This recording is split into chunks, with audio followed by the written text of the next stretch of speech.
Hello, ladies and gentlemen. Welcome back to the BoreDraw podcast. It's Champions League, the post-match review. The post-mortem. Yeah. The post-mortem. Post-mortem because I was bored to death. Not bored to death. It wasn't like the worst Champions League in recent history. Because there's been some stinkers. It needed a goal. But It needed a goal. It was on the drier side.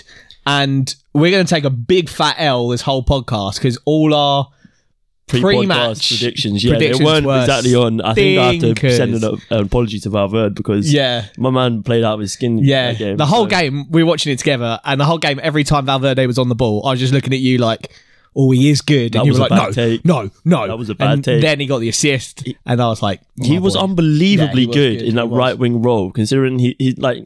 His natural position is actually a cam. Yeah. But we'll get into this later on in the podcast because we'll talk about how Madrid's 4-3-3 is so different to Liverpool's 4-3-3. Yeah. But when Madrid did play that three behind Benzema, when Vinicius would drop back a little bit, Valverde, they would play such a narrow three. Yeah. And Valverde would almost be playing as a cam. Yeah, it's like Benzema, it's like 2-2-2. It's like Vinicius and Benzema, then behind them it's Modric and Valverde, and then behind them it's Cruz and Casemiro. Yeah, it's like a narrow 2-2-2. But yeah, we'll talk about the general game. So obviously Real Madrid won 1-0. Yeah. I think, to be honest, on the whole, Liverpool were the better team. Yeah, I saw a tweet that like rattled me. I think a lot of my takes are just me getting rattled at tweets that annoy me. I saw a tweet from, I can't remember if it was like a Liverpool like fan channel pundit or if it was like an official TalkSport pundit, but they said if it was a boxing match, Liverpool would have won on points.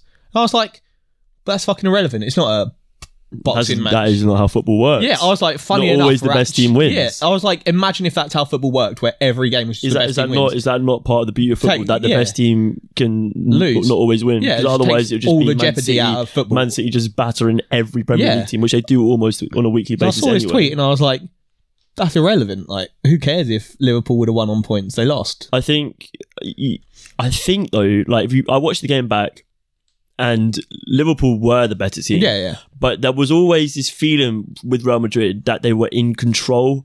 However, but even when Liverpool were pressing and Courtois was having to pull out these saves, which is another thing we'll get onto. Yeah. Real Madrid always felt like that the game was still in the balance. Yeah, I think the problem is that Liverpool didn't convert anything early. If they put the pressure on early with like an early goal, maybe two, then Real Madrid have to come out. But because it got to half-time 0-0.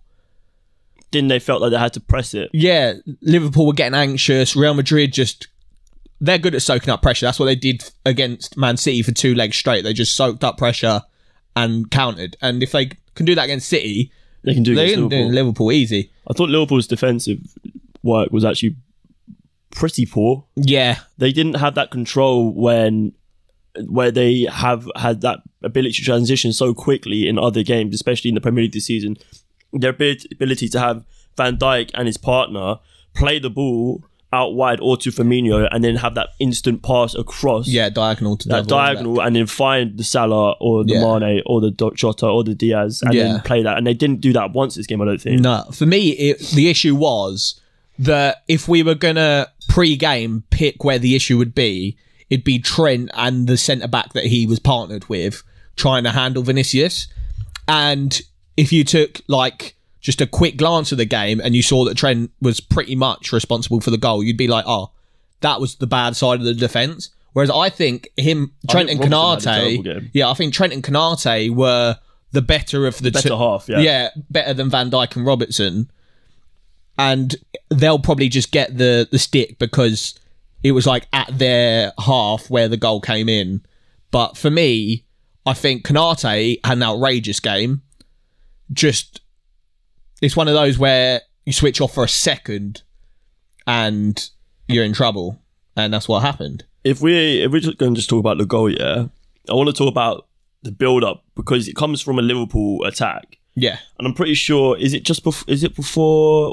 when Alaba, the handball? Yeah, before. When the ball comes into the box, Alaba, it comes off Alaba's hand. It is a handball, but it's not a penalty. That makes sense. So when that happens, Luis Diaz, he presses into the Madrid centre halves, so Alaba and Militao, and then the ball comes out to Carvajal, and Carvajal's got all this space because Diaz was pressing the centre half. I think Carvajal had a good game. Carvajal was amazing, and he transitions into the middle of the pitch, which allows Modric to drift out wide to the right. And this is where it sort of goes wrong for Liverpool here, because Modric is then pressed by Trent, and he has the ball, and by Robertson, and Robertson does the right thing here. He presses, he's keeping up the pressure. Yeah. He's forcing Modric to make a pass.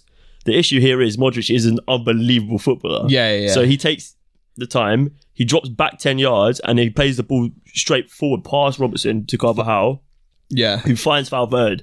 Now, this is the big issue, because Van Dijk doesn't come out to Valverde straight away. Yeah. He lets Valverde run at him, and then this is where Benzema as well has occupied Trent and Konate. So Trent is way too close. Yeah. But Konate is also not goal side of his man. So then what happens is them two are focusing on Benzema because he's the threat. He does Valverde does amazing. Valverde does this amazing ball, and you could see the line that Liverpool were trying to hold, and they've probably been the best team in Europe, if not the world, holding a high line at playing an offside trap. Because the amount of times you've been watching a game where Liverpool go behind 1-0, but it's actually not 1-0 because the goal's offside, because they played that trap perfectly. But Trent keeps Vinicius on side, and he's so unaware that he's even there. Yeah, for me, I think also what Valverde does well is he holds the ball longer than I think anyone was expecting. Everybody was thinking he'd get the ball and a quick curl cross, but he kind of holds it, drags Van Dijk out a bit more, and then instead of curling it round the defence, plays it through the defence. He fizzes it kind of like a straight arrow pass rather than a curl. And that kind of I think that jars the line, because it's easy to hold a line if players are whipping curled balls round you. But if they're if they're just drilling a straight arrow straight through the middle rather than round you, it's kind of hard to gauge where your line is. And I think that's what he did so good. He kind of ran towards Van Dijk, and Van Dijk's expecting the whip round him, but he gets close, and then drills it straight past Van Dijk, in between Van Dijk and Konate. And I think that's where I wasn't expecting that from him. It was, just different level of kind of... It was a bit of finesse, wasn't it, really? Yeah, it was good. I was impressed, and gassed me a little bit, because obviously you were like, now Valverde's dead. And I was like, oh my guy's out here with the assist. But I think that was... And then after that, it was just Liverpool pressure, but nothing really telling. I think nothing Courtois really came off it. Courtois had the game of his life. Yeah. We were like, we'll take Alisson. That's another stinker of a call from us. And we probably would, in hindsight, still take Alisson. Yeah, I think if I was building the team, I'd take Alisson, but Courtois had an amazing tournament. Come out and he was like, you got to put some respect on my name. And I was like, all right, chill out, geez. He said about all the tweets he was getting. Yeah. Did you see that the Atletico Madrid president said, literally, go dig up his plaque? And he told the Atletico Madrid fans to come with shovels and axes, and they tore out his plaque out of the ground. That's jokes. He is, Courtois is one of those people, his personality kind of annoys me, but that's neither here nor there. I was going to say Benzema's probably player of the tournament, and he probably still is. Without Benzema, they wouldn't be. For me... Without Courtois, they would have lost the final. And probably the City game, I'd say he was man of the match in the City second leg. Courtois. Yeah, true. To have two man of the matches in a row in the two biggest games, it's like Kante last year had man of the match in both semis and the final. And that's kind of like Courtois. If you turn up in the big games, well done you deserve it. Obviously, Madrid also had a goal disallowed, didn't they? Which was a bit of a mess, because you had Benzema put the ball in the back of the net, but it came off Fabinho, I think it was. So I think Fabinho tackles a Real Madrid player into...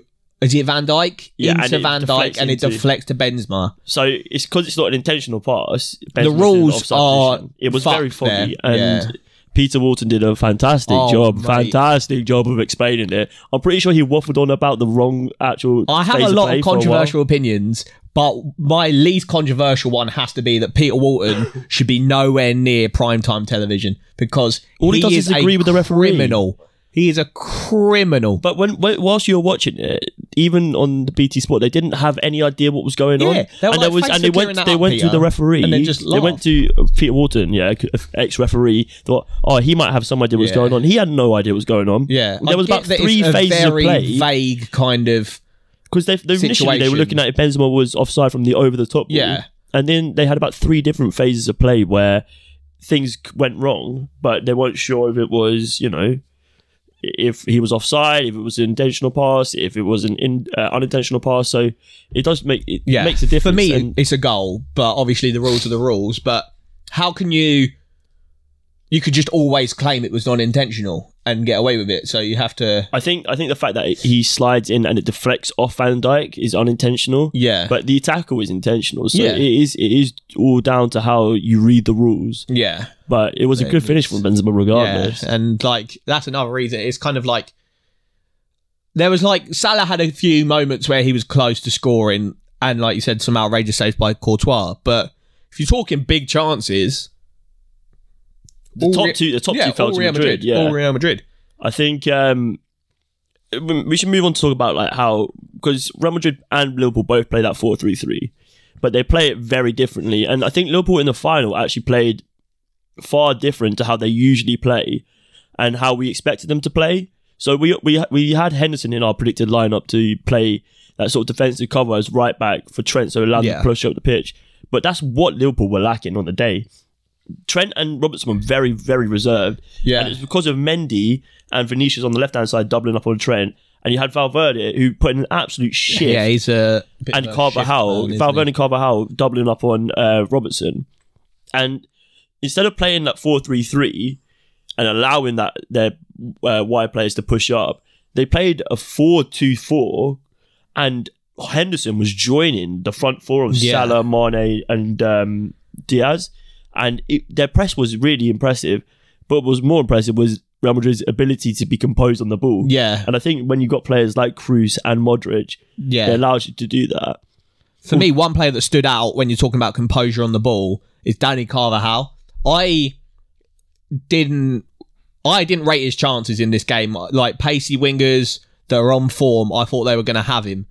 But his technical ability is sound as fuck, which is why he's still in the Real Madrid team. There's a reason why he hasn't been replaced. Exactly. And so there's players that if you get the ball fizzed into you around the defence and you've got Diaz pressuring you or Jota pressuring you or Mane pressuring you, you're going to buckle and have a loose touch or concede possession. But for me, any time Carvajal, the ball was fizzed to him in defence with the pressure on, he'd either make the right pass or keep the possession, go around his player. He was so good in possession in crucial areas when Liverpool would normally win the ball that I thought, for me, he was one of the best players on the pitch.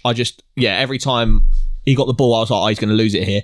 Just come out with the ball still. And I was like, that is top draw defending.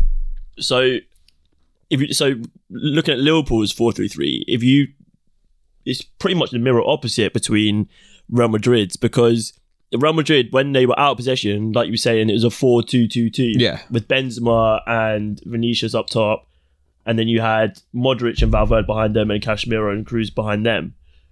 But when they were in possession, they played this absolutely beautiful asymmetric 4-3-3 where they would literally create these congested zones on the pitch and draw so many Liverpool players out, which led to the goal. They literally drew so many Liverpool players up that right-hand side of the pitch. I think when Modric plays that ball, it's Fabinho, Thiago, Diaz and Robertson all out of position through one ball from Modric dropping back 10 yards and playing that through. Yeah. So that allows that this massively congested right-hand side of the pitch where there's 8 players, and then Vinicius sneaks in the back post. One big switch. And they switch it. And even during the game, you could see their ability to draw a little over to one side of the pitch and switch it to the other side. And that's where all Madrid's chances came from. So it was really interesting. And I think to applaud Carlo Ancelotti, he goes into a team, and this is something I heard from listening to something about Michael Beale. He said that Carlo Ancelotti might be the best coach in the world because he doesn't go into a team and press a style of play on them. Yeah. He goes into a team, understands what he's working with, then he is able to create a style around them. Yeah, there's a difference between a manager that has their own fixed style of play, which is sometimes good. You're talking Pep, you're talking Klopp, you're talking Antonio Conte, but then there's a different skill in having different styles of play that you can give out to different squads. Like, Pep couldn't go to Real Madrid and in a season with that squad do what Pep does. He'd need a whole new team full of players that can play the Pep way. Whereas Ancelotti, that's probably why they rehired him. They were like, we haven't got the money right now to overhaul the whole squad and get in a manager with a fixed style of play. So we'll get in a man that knows these players, knows Real Madrid. He's dynamic in what he can do as a manager. He can sit back, defend. He can play attacking football. He can do a bit of everything.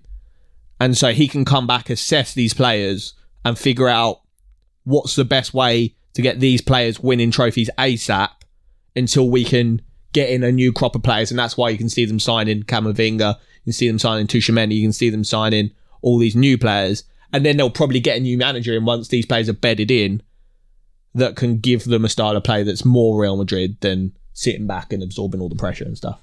Yeah, I mean, I think if you look at where Carlos started the season with Everton, yeah, it's mad.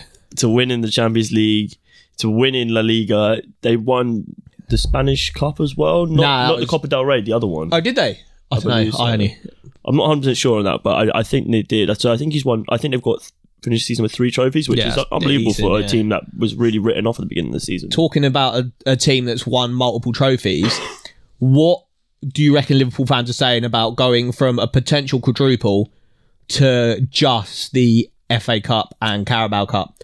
Would you consider that season a flop?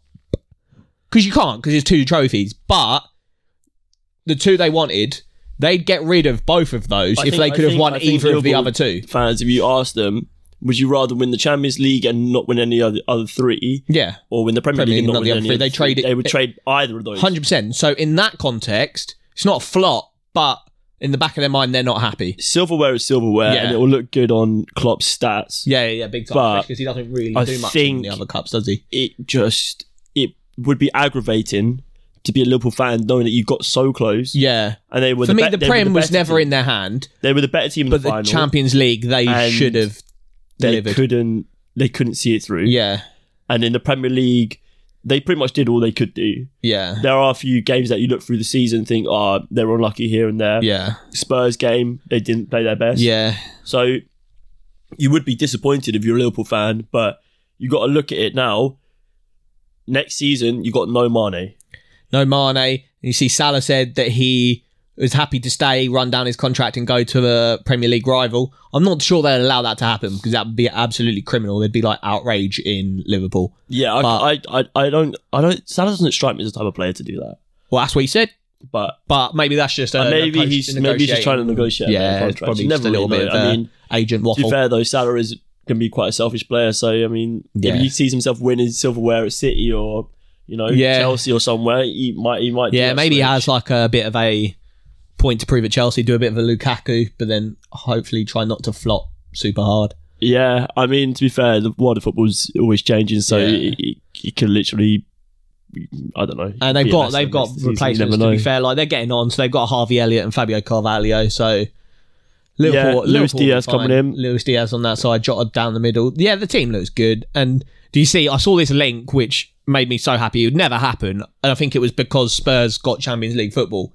But apparently Spurs were like, if Spurs don't get Liverpool were like, if Spurs don't get Champions League football, we're going in for Son. Yeah. And I was like, oh my God. Imagine Son front 3 with Son Salah, would do a madness. Diaz, Jota. Oh my God, Son would do a madness at Liverpool. But that's probably not going to happen. Unbelievable. Yeah. I mean, I need to finalise talking about the Champions League final itself.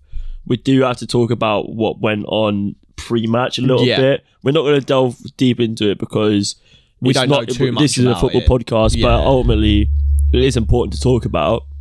So we were sat there watching it, and then suddenly up on the screen, we heard the commentators talking about how there were some delays because Liverpool fans were trying to get into the stadium. Yeah.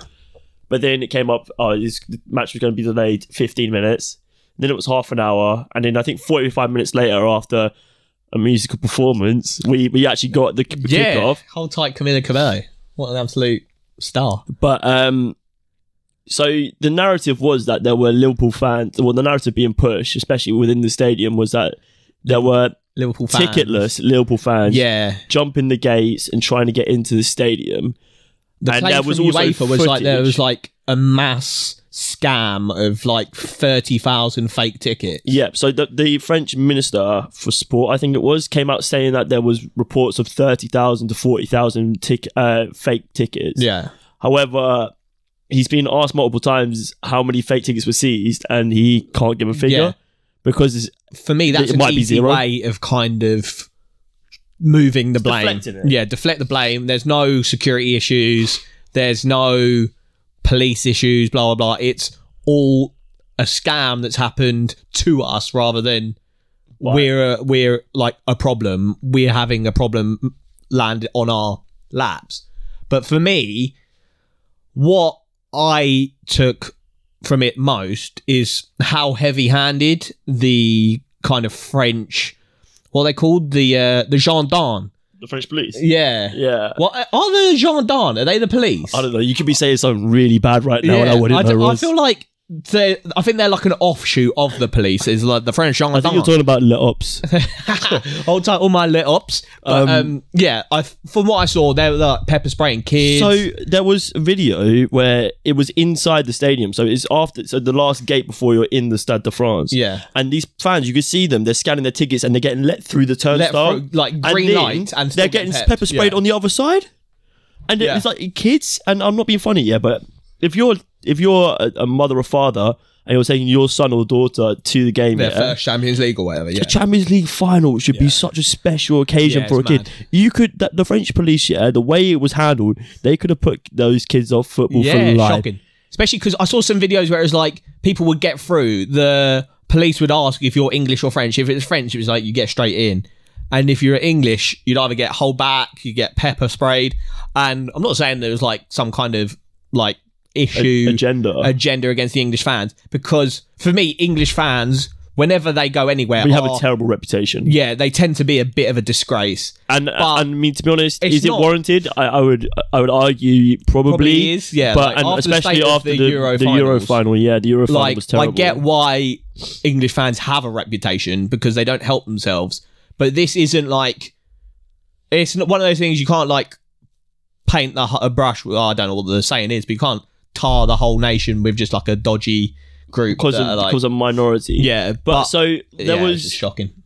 Just going back to the in-stadium narrative. So the narrative being pushed was that there were ticketless Liverpool fans forcing their way into the stadium.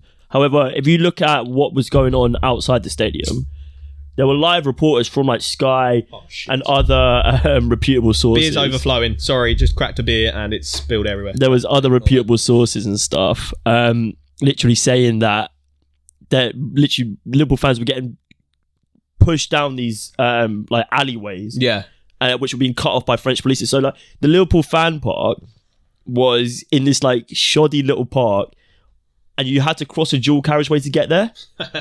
And then the Real Madrid one was in this lovely, beautiful area where it was like 20 million access routes to get through. They were using their police vans to block off and bottleneck entry points. One of them under a bridge. And there was no signage telling them where to go. They shut down some of the entrances an hour before kickoff. Yeah. And apparently there was rumours that there was at one point 12 stewards stewarding a crowd of 20,000 people to get into the stadium. I know that it was like it wasn't even that last minute, but it was dropped on Paris because it had to move from Russia. But a big corporation like UEFA, Let me find the Stade de France is a massive stadium, and a big city like Paris, they should be able to handle something like this, even if it's dropped on them. I've been to the Stade de France twice, and every time I go, it really strikes me how the area around it is dirt poor, and it is really like the slums of sort of like Paris. It's way out the centre, but the initial plan when they built that stadium was to like sort of gentrify the area, and it really hasn't happened. And so there was reports of local gangs going around hiding in bushes and jumping out at fans that they thought they could take. And there was also, which I think is the most disgusting part, was a lot of journalists were getting marshaled into these like almost like portaloos, and they were having their phones searched Oh, damn. And any footage that they captured was getting deleted off their phones. I saw, So what's the the geezer fact from that- Sky that had a bad time? Cavahel? Cavahol? I don't know how you pronounce his name. He's the guy that had the absolutely shocking opinion on Tomiyasu. He was like, oh, no Premier League team wants him. But he came to Arsenal because they were the only ones that wanted him. Absolute baller. But yeah, him, I saw he was out in Paris, and I think he got like pepper sprayed. I think his phone got like smashed. But he had a bad time when he It was the fact that they're censoring the images and videos of journalists suggests that they knew they were doing something wrong, which is the be all and end all, really. And I think it boils down to bigger issues in French football. I mean, if you look at, do you see the video of Saint Etienne when they got relegated? No. And the fans, the final whistle goes, and the fans, I'm not even kidding, it was like zombies, bro. They sprinted out of the stands onto the pitch and were charging down the players and the management staff. Well, they've had a lot of like fan issues. Like, what was the game? The Marseille game? Was it Marseille Nantes? Yeah. Or Marseille, I can't remember who it was. Marseille someone, because there's a video of Payet, isn't it? Payet got a bottle length at his head, and then he threw it back in the crowd. And then the ultras came down. Yeah, there was like, they had to like stop the game. I mean, that's we're talking crazy. about English football fans being painted with a brush, but I mean, you look at that and you look at some of the stuff that especially goes on in like Italy as well. Some of the racism. It is like a minority thing that gets Alan Pardew, who's in Russia. He's left CSKA Sofia. Is that Bulgaria or Russia? I don't know.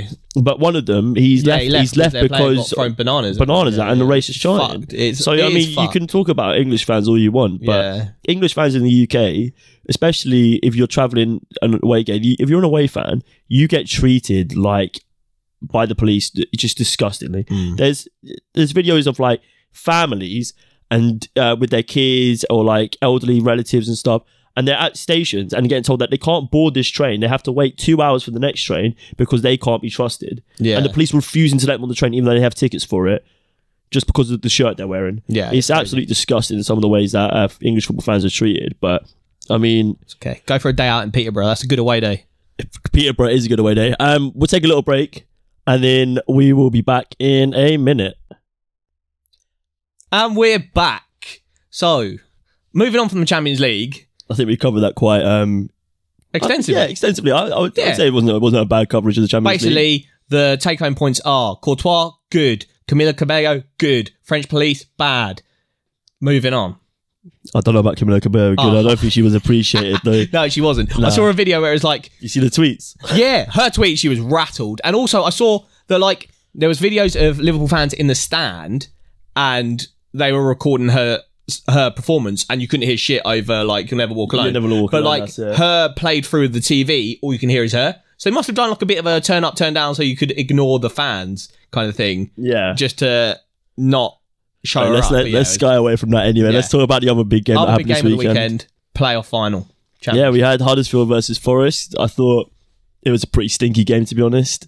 I think refereeing VAR. Isn't it crazy that the Championship has no VAR for the whole season, and then they get it in for the playoff final and it goes that bad? Yeah, to make sure that they get everything right on this the most expensive game of football for what it means game between and they fuck it.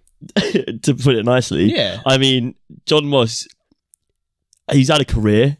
I saw him at a petrol station once, a service station, and I went, "John, can I have a picture?" And he said no. Fuck John Moss. I'm not being funny here, but the Championship playoff final is not an event where you have a retirement party. Yeah. You should be there out of pedigree. They need to get all these because kind of old dons. Huddersfield arguably should have had 2 penalties. I mean, arguably, I would say pretty stonewall. Yeah, the Jack Colback The second one was when Zinchenko gets in front of his man. Yeah, and Jack sorry, not Zinchenko. He comes in from the back of his man and doesn't get any of the ball. Yeah. And the first one where it was argued it wasn't a penalty because the player was lifting his leg before the contact was made by Colback. Yeah. However, it was a penalty. Yeah, the contact was made. He was just trying to skip past him. You move your leg regardless. You move to go, you're not preempting, I'm going to go down here. You're preempting, I've got past this player. I need to get my leg up to get around him. That's it. And so, arguably Huddersfield had been robbed of a Premier League place, but But congrats to Nottingham Forest. Forest. I quite like them. I'm happy they're back in the Prem. Big club, big history. Club. I think it's 23 or 24 years without being in the Premier League. Many a year. And to a lot of older generation, they still see Forest as that Premier League team. Yeah, they're that team that whenever you're talking about Champions Leagues, English teams they've won 2 European trophies. Yeah, 2 European. That's amazing. That's crazy. Yeah, pedigree. So yeah, big club, and they've got a really good following as well. So I'm happy that they're back. I think to be honest, they're the team most well set to do well in the Premier League next season out of the upcoming 3. One thing I did notice though, for me, is their star men all loans. Well, you're looking at James Garner, Keenan Davis, and Jed Spence. Jed Spence. However, I think Zinkenagle's on loan. Yeah, Zinkenagle can be replaced. Jed Spence for me was the outstanding player. Jed Spence is gone. Brennan Johnson was probably their second best player for me. He's their top scorer as well. He's a permanent. He's there already. So yeah, he's Keenan very Davis exciting. Back to Villa. James Garner. Apparently, Eric Ten Hag wants to have a look at him. I mean, Garner was good. He wasn't good at Watford the year before that. I'm pretty sure. Was it Watford he was at? And then he got recalled halfway through the season because he couldn't get into their first team. Maybe, but I've heard he's been quite good this season, James Garner, and not that Man United are like a step too high for him. I could see him like a bottom being like. But isn't that what Forest are? Yeah, that's true. I could see, I can see James Garner under Villa or something like that. Maybe I don't know. If Man United want to cash in on him, I don't know, because his stock's probably quite high. It's like all those players at the moment. Like as a just promoted team, do you want to sell your players where their stock is high, or I was listening to a Forest fan talk about what he thinks is going to happen now in the summer leading up to the Premier League, and he said a really good thing. He said, especially because you look at the teams that get promoted, unless they're teams that come down from the Premier League, the ones that get promoted out of the Championship, they've been there for a while, the teams that do the best recruitment from the Premier League in terms of their loan signings. So when you obviously get promoted, you have a chance of losing the very best of those players because they're going to either try play for the first team from the team they were loaned from, or they're going to get sold off or loaned out to a better team. And so you spend a lot of that initial budget that you get, that money that you've gained from being promoted, you spend a lot of that trying to stabilise your squad. Yeah. And so Jed Spence is not going back to Middlesbrough. He will be gone in the summer. Yeah, whether it's Arsenal are in, Spurs are in. Yeah. I think Everton are in. I would like to see him go back to Forest. I thought he was an outstanding player. I have absolute PTSD of him scoring a fantastic strike against QPR. Not happy about that. He balled out against Arsenal in the FA Cup. Yeah, it's fucked. So I mean, I also have PTSD. Steve Cooper's built a really good squad there, and he's such an exciting. He's an exciting manager. Ugly cunt, but he's an exciting manager. Yeah, he's not pretty. I saw a tweet. It was like ugly scenes in the stands. Nothing's happened. I've just nothing's happened. Just seen Steve. I mean, apparently he's like just a wonderful guy though. Yeah, I can imagine. I heard a lot of stuff from. I see him. He's got Joe Worrell and Steve Cook have been instrumental in that defence. They've spoken about really highly about how he came in and he's won everyone over just by being the nicest guy. Yeah. When he came in, they were bottom of the league with turnaround. Like him and the Huddersfield manager, both of them joined when their teams were in dire straits, and have that's probably one of my favourite sayings, isn't it? Dire straits. Come on, dire straits. So big up to Forest. Out of them, Fulham and Bournemouth, I expect Bournemouth to struggle the most. I think Scott Parker is a fraud of a manager. Is that controversial? I don't know. I don't mind Scotty P. Fulham have the best squad going up.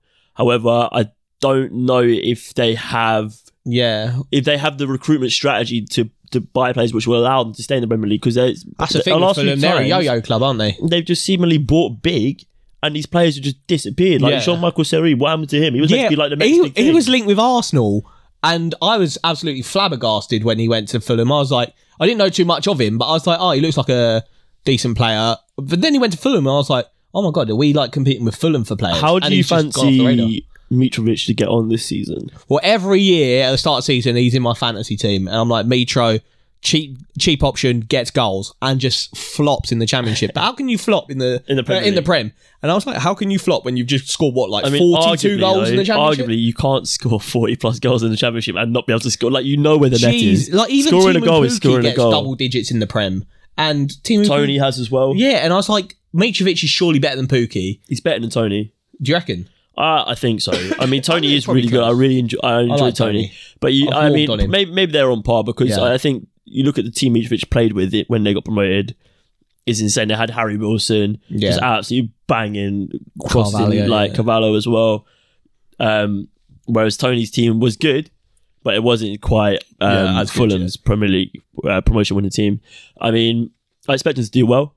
Yeah, I would hope he gets double digits. I think for me, if I've got out of any of them to stay in the Prem, it's for me.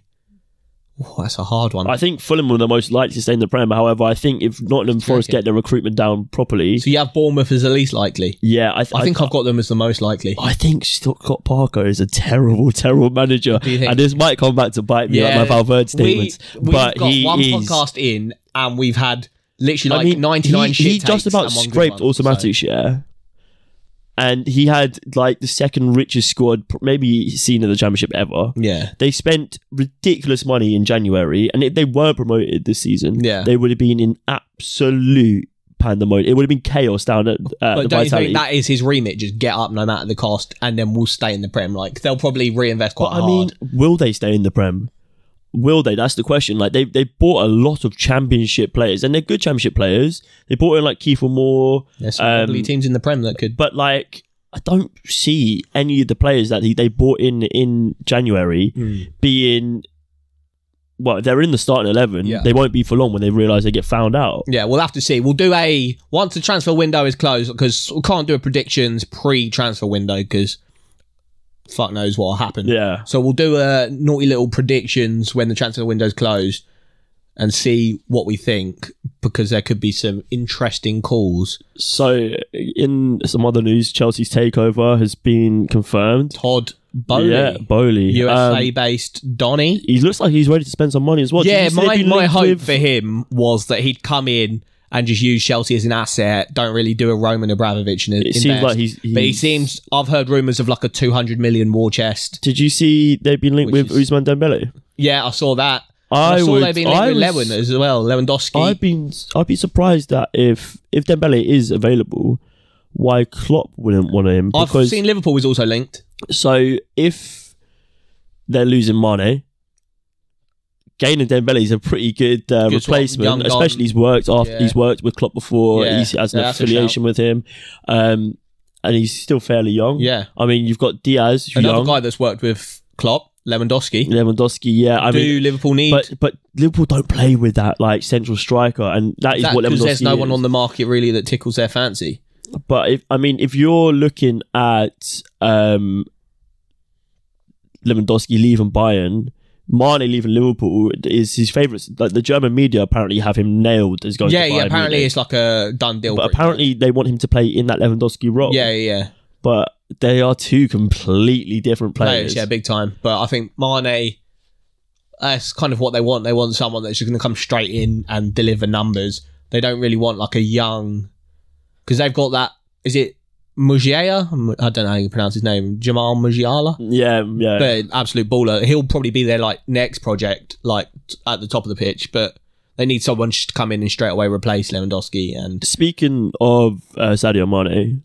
Where does he rate for you amongst the best Premier League of all time? Does he even get in the conversation? Not in the conversation at all. Because so some of his stats, 263 appearances, 111 goals, 38 assists, and bear in mind, played for Southampton for a fair bit of that as well. Now I do like him. I've always had a soft spot for him because of the Southampton days. I quite liked him at Southampton. Wanted him to come to Arsenal, but for me, it's not like top. He doesn't come really close to like you look at like players like Thierry Henry. He goes missing for like periods. Yeah. Whereas like someone like Salah, he can go missing for a couple of weeks, but he'll still be top goal scorer. Ultimately, I think the thing that has caused Mane to not be in that conversation is the fact that he has lived in Salah's shadow. Yeah. Like no fault of his own because he's done absolutely fantastic, and he's been so pivotal to Liverpool's success in the recent years. But Salah has been the main man. Yeah. And without being the main man, you will never, ever, probably ever one of the best class. African players to ever grace a Prem. Yeah, 100%. Probably just behind Didier Drogba, maybe. Yeah. Yaya Toure. I'll probably put him above Yaya Toure, maybe. I mean, Yaya was good, though. You're comparing, but then, like you said, pineapples to, Yaya pears. was only in a very good team, whereas Mane... Yeah, but I mean, Yaya's team was dominant, and they were very, very good. Yeah, no, yeah, I do agree. And Yaya Toure would have walked into pretty much any team in the world at that point. Yeah. But yeah, I think he's a good player. Maybe not the best of all time. Maybe not up in that conversation. No, definitely top 3 Africans in the Prem. But very impressive, and I think as football fans, we're going to miss being able to watch him play. Yeah, Liverpool miss him for sure. Like, hold tight. What's his name? That geezer from Redmen TV, Sadio Mane. Sadio Mane. I don't do if, buts, or maybes, but Sadio Mane is the greatest football player in the world. My aunt had balls or whatever. That wasn't. My aunt had wheels. She'd be a bike, but she doesn't. Oh no, is it? My aunt had balls. She'd be my uncle, but she doesn't. That's the one. And I was like, yeah, bless him. He'll probably miss Mane, but for me, Diaz steps in immediately and probably is already at Mane's level with like years on his hand. I heard on the podcast they were saying this is the right time for Mane to step down because it's before that ugly stage where Diaz is too good. Yeah, and you can't leave him out. And Mane is still got enough years left in him that he can go somewhere else and be a good player. And like Bundesliga, he'll go there and be fine. Yeah, 100%. Yeah, I have no doubts in my head about that. I mean, we're wrapping it up a little bit, but we had Scotland versus Ukraine last night. Scotland's World Cup dreams are over. They lost 3-1 to Ukraine. Big up Ukraine. Graham Souness, do you see pre-game? He was like, I'd let Ukraine go to the final World Cup no matter what happens. Or to the Euro, whatever it is. For the World Cup. World Cup. He was like, I'll let them go to the World Cup no matter the result. And I was like, that's not actually how it works. I don't think they want handouts either. I don't think that's like they want to earn their place there. And they did. And they did. They smashed Scotland. Zinchenko absolutely bossed it. Yeah, Scotland were bad. And so Ukraine will be playing Wales on Sunday, I believe. So between Gareth Bale destroy a nation? Oh, well, not even a nation. I think the whole world want Ukraine to do well. So Gareth Bale versus the world. But he's just left Madrid as well, hasn't he? So the first film was Revenge of the Salah, and the end of this podcast it's Gareth Bale versus the world. Yeah, that's it. Gareth Bale versus the world. And then we've got England are playing on Saturday against Hungary. Yeah. Also touch on Italy got absolutely fucking trounced by Argentina last night. Was it Finalissima? Yeah, Finalissima. Is that the Maradona one? It's the one where like the winner of the Euros and CONCACAF play each other. Yeah, so... but I had a bet on a 5-fold. All 4 came in minus... I had both teams in the Italy-Argentina didn't come in. FML. But I think... I mean, so we kind of expect England. England are playing Hungary twice. I think they've got Germany and Italy, haven't they? Germany and Italy. So that's actually quite a decent run. I think it will put us in good stead to understand where we are. I hope Gareth Southgate plays some players that... I want to see Colin Gallagher. I want to see Jared Bowen. I want to see Tomori play. I would like to see Tammy Abraham get some time as well. Yeah, Tammy Abraham. Yeah, I want to see like a lineup you wouldn't expect, but obviously it's fucking Gareth Southgate. It'll probably be 3 at the back. 3 at the back. Carl Walker, Trippier in there somewhere. Bore me to sleep. I think one last thing we forgot to talk about: Perisic to Spurs. Yeah. As an Arsenal fan, what's your thoughts on that? I'd say it's weird for me. There's a lot of like pandemonium on the timeline that Spurs are signing absolute like world-class player. Perisic is 33 years old and he's on like 190 grand. I think he is a very good player. He's a good player. And I think he will play because he played the wing-back role for Inter Milan. He apparently was like the best wing-back in the league. By far. He can dribble with both feet. He's a prolific dribbler. I think England saw that in the Euros. It's a good signing, but for me, what I've seen bandied around on Twitter is what happens when Conte wins a cup, leaves, and they've got a retirement and they're stuck with a retirement home.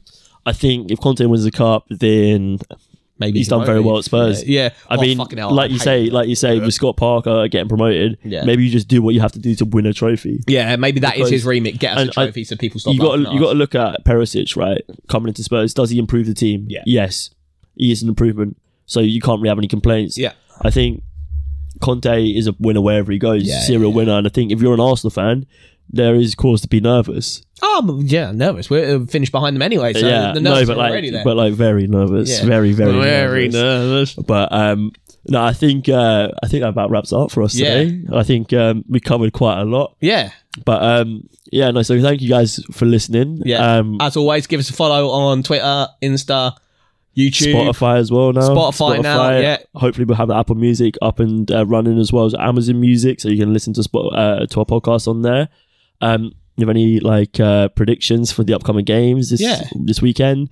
Or give us a shout if you've got anything you want us to talk about. Yeah, anything you want us to comment on in the next podcast, or you got any criticism? Because while we're in the transfer season, we're just going to be talking about transfers. The plan is to do a preview on every Prem team. Yeah, so hopefully, if you listen to this and you're a content creator for any Premier League team, so even the new teams like Forest, Bournemouth, Fulham, fancy coming on talking about your team's chances this season, come on and give us a shout, get in contact with us, and we'll hopefully be able to have you on, and we'll talk about some really cool stuff. Yeah. But thanks you guys for listening. Hold tight, man, them. Remember, thanks for listening. It's BoreDraw, and it's live. Come on.